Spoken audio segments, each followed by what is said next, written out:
आईचा खून करणाऱ्याच्या डोक्यात मुलाने घातले कुऱ्हाडीचे घाव। आईचा खून केल्याचा राग मनात धरून मुलाने कुऱ्हाडीने संशयितावर केला हल्ला।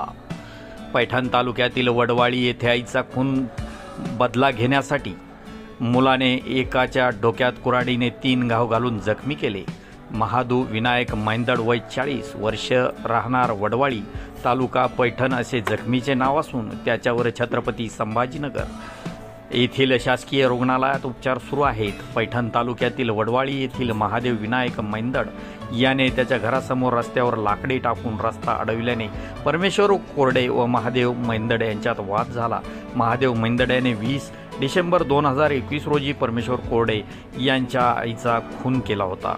याचा राग मनात धरून परमेश्वर कोरडे यांनी महादेवच्या डोक्यात 3 कुऱ्हाडीचे घाव घालून त्याला जखमी केले।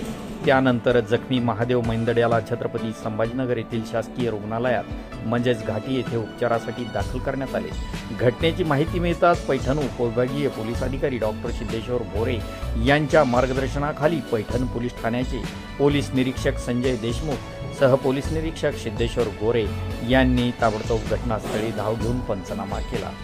आपण पाहत आहात बीजे स्टार न्यूजसाठी वृत्तनिवेदक विजय शिवगजेसह स्थानिक प्रतिनिधी गौतम सोनवणे यांनी घेतलेला हा खास आढावा।